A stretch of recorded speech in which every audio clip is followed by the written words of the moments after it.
वक्रतुंड महाकाय सूर्यकोटि संप्रभा निर्विघ्नं कुरु देव सर्वकार्येषु सर्वदा। ओम श्री गणेशाय नमः। जय करवा माता की जय। स्वागत है आप सभी का आपके अपने चैनल ज्ञान अर्थ में। आप सभी को करवा चौथ की हार्दिक शुभकामनाएं।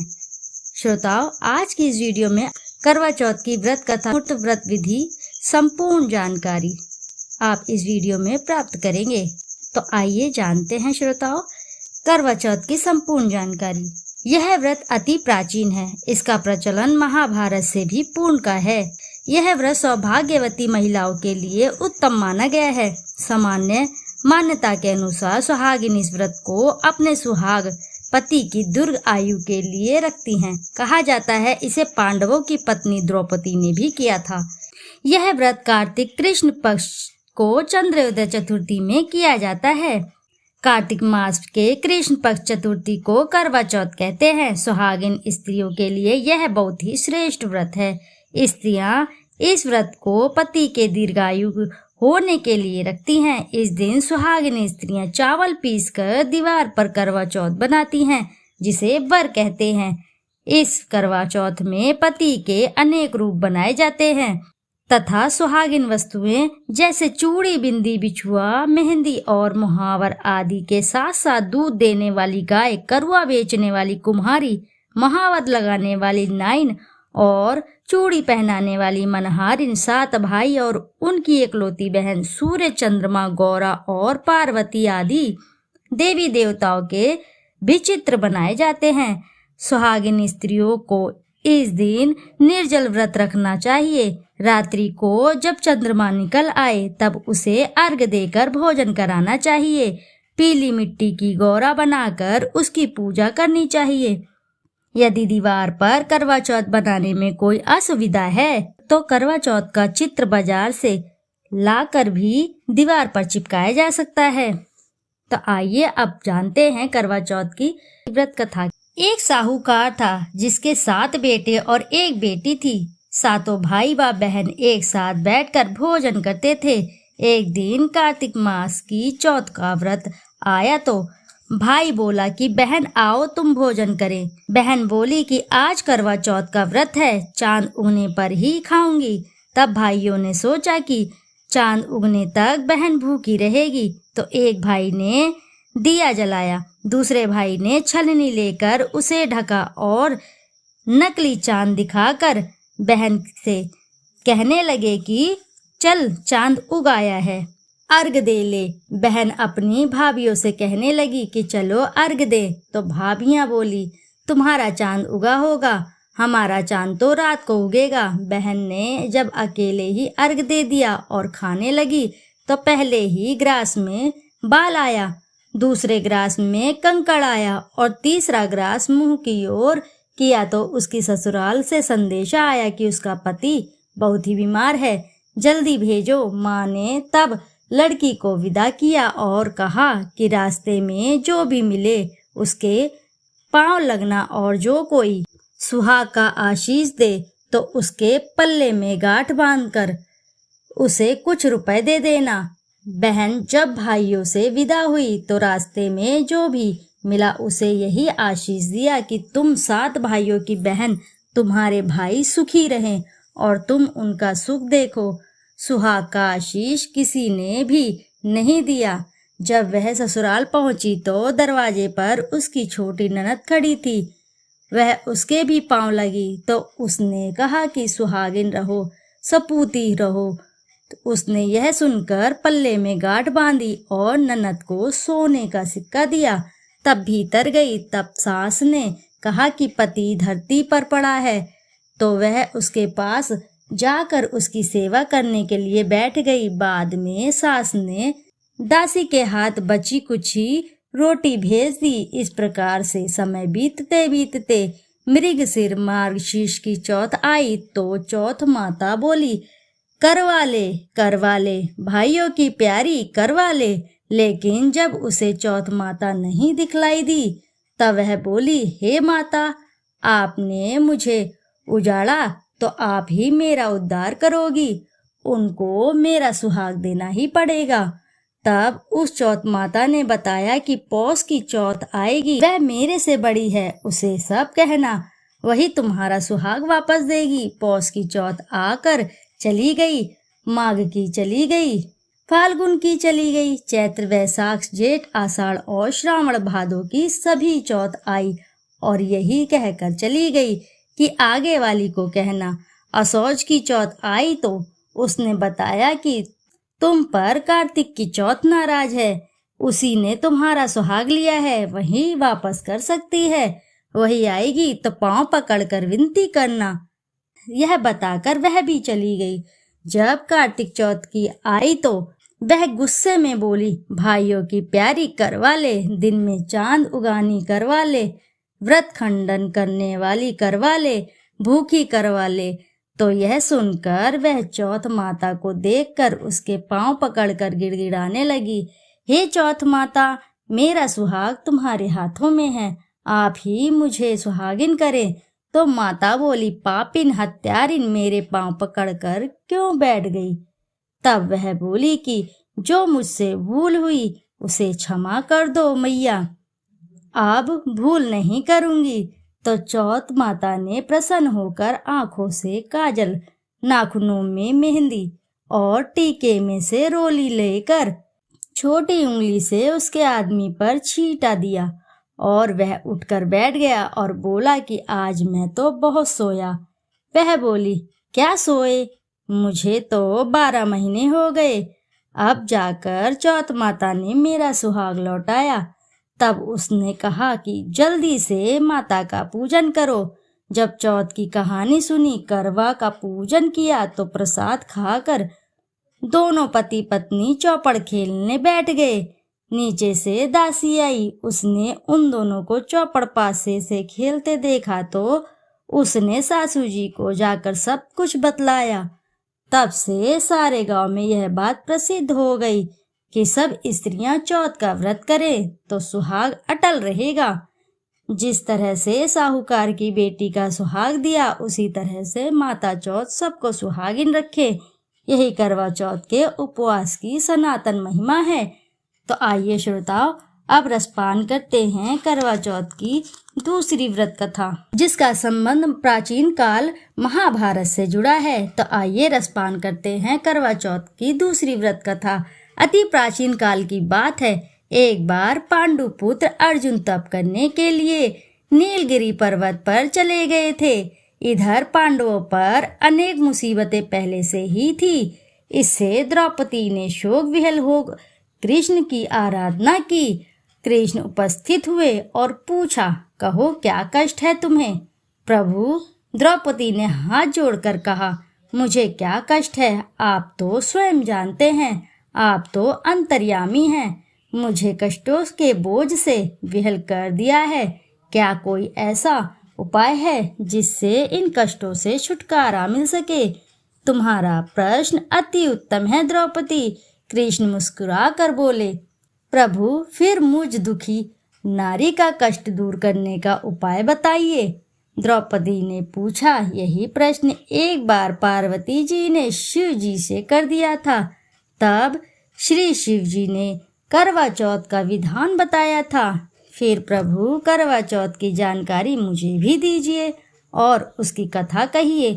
तब श्री कृष्ण ने एक पल सोचने के बाद, दुख सुख जो सांसारिक माना जाता है, प्राणी उसमें सदा ही विलिप्त रहता है। मैं तुम्हें अति उत्तम करवा चौथ व्रत की कथा सुनाता हूँ, इसे ध्यान पूर्वक सुनिए। प्राचीन काल में गुणी विद्वान धर्मपरायण एक ब्राह्मण रहता था। विवाहित होकर चतुर्थी व्रत का किया करता था, किंतु चंद्रोदय से पूर्व ही उसे क्षुधा ने बाध्य कर दिया। इससे उसके स्नेही भाइयों ने छल से पीपल की आड़ में कृत्रिम चंद्रमा बनाकर दिखा दिया। लड़की ने अर्घ दे भोजन कर लिया। भोजन करते ही उसके पति की हृदय गति बंद हो गई। इससे दुखी हो उसने अन्न जल त्याग दिया। उसी रात्रि में इंद्राणी भूविचरण करने आई। ब्राह्मण पुत्री ने उससे अपने दुख का कारण पूछा। इंद्राणी ने बताया, तुम्हें करवा चौथ व्रत में चंद्र दर्शन से पूर्व भोजन कर लेने से यह कष्ट मिला है। तब उस लड़की ने अंजलि बांधकर विनय की कि इससे मुझे मुक्त होने का कोई उपाय बतलाइए। इस पर इंद्राणी ने कहा, यदि तुम विधि पूर्वक अगली करवा चौथ का व्रत करो तो तुम्हारा पति पुनर्जीवित हो जाएंगे। कन्या ने ऐसे करने का वचन दिया तो उसका पति स्वस्थ हो गया। इस पर उस कन्या ने वर्ष भर प्रत्येक चतुर्थी का व्रत किया और अनंत अखंड सुहाग प्राप्त किया। श्री कृष्ण ने कहा, हे द्रौपदी, यदि तुम इस व्रत को करोगी तो तुम्हारे सभी संकट टल जाएंगे। इस प्रकार द्रौपदी ने भी यह व्रत शुरू किया और पांडव सभी क्षेत्रों में विजयी हुए। इस प्रकार सौभाग्य पुत्र पौत्र आदि और धन धान्य की इच्छुक स्त्रियों को यह व्रत विधि पूर्वक करना चाहिए। इस व्रत में भगवान शंकर की आरती की जाती है। आइए अब रसपान करते हैं करवा चौथ की तीसरी व्रत कथा। एक ब्राह्मण परिवार में 7 बहुएं थी। 6 बहुएं के मायके वाले बहुत अमीर थे, बहुत धनवान थे। इसी कारण ससुराल में उनका बड़ा मान सम्मान था। परंतु छोटी के मायके में कोई ना था। वह घर का सारा कामकाज करती, सबकी सेवा ध्यान लगाकर करती, पर कोई भी उससे प्यार नहीं करता था। कोई भी उससे बिल्कुल भी प्यार नहीं करता था। सभी दुत्कारते रहते थे, उसका कोई भी सम्मान नहीं करता था। तीज त्योहारों पर भी जब उसके मायके से कुछ न आता तो वह बहुत दुखी होती। हर वर्ष की तरह इस वर्ष भी करवा चौथ का व्रत आया। अन्य बहुओं के मायकों से उनके छोटे भाई करवा लेकर आए, पर छोटी के मायके में यदि कोई नहीं था तो करवा भी कौन लाता। सास भी छोटी को ही खरी खोटी सुना रही थी। वह बहुत दुखी और घर से निकल पड़ी और जंगल में जाकर रोने लगी। एक नाग बहुत देर से उसका रोना सुनता रहा। अंत में वह अपने बिल से निकलकर आया और छोटी बहू से पूछने लगा कि बेटी, क्या बात है, तुम क्यों रो रही हो? छोटी बहू बोली, आज करवा चौथ है, मेरा कोई भी भाई नहीं है। यदि मेरा कोई भाई होता तो आज जरूर करवा लेकर मेरे घर आता, मेरे ससुराल आता। नाग को छोटी बहू पर दया आई। नाग ने कहा, बेटी तुम घर चलो, मैं भी करवा लेकर आता हूँ। थोड़ी देर बाद नाग ससुराल पहुंचा। ससुराल वाले इतना सम्मान देखकर चकित हो गए। सास भी प्रसन्न हो गई। सास ने प्रसन्न मन से छोटी बहू को नाग देवता के साथ भेज दिया। नाग देवता ने छोटी बहू को अपना सारा महल दिखाया और कहा, जितने दिन चाहो आराम से रहो, मन चाहा खाओ, मन चाहा पहनो। एक बात याद रखना, सामने रखी नाद कभी मत खोलना। छोटी बहू सारा समय महल में आराम से काटती, पर नाद के बारे में उसकी उत्सुकता और बढ़ती जाती। एक दिन जब घर में कोई नहीं था, उसने नाद को उठाकर देखा तो हजारों छोटे छोटे सांप के बच्चे इधर उधर रेंगने लगे। उसने जल्दी से नाद को ढक दिया। जल्दी से एक सांप की पूंछ नाद के नीचे आकर कट गई। शाम को नाग के आने पर छोटी ने अपनी गलती स्वीकार कर ली। नाग ने भी उसे क्षमा कर दिया। जब छोटी ने ससुराल जाने की इच्छा की तो उसे धन रत्न आदि देकर विदा किया। छोटी के ससुराल में अब उसकी बड़ी इज्जत, बड़ा सम्मान होने लगा। जिस सांप की पूंछ कटी थी उसे सभी बंडा कहकर तंग करते थे। एक दिन उसने अपनी माँ से पूछा कि मेरी पूंछ कैसे कटी है। माँ ने कहा, जिस छोटी बहू के नाद उठाने पर और जल्दी में रखने से ही तुम्हारी पूंछ कटी है। तो वह बोला कि मैं छोटी से बदला लूंगा। माँ के बहुत समझाने पर भी वह एक दिन चुपचाप छोटी के घर में जा छुपा और मौका पाकर उसे काटने की सोचने लगा।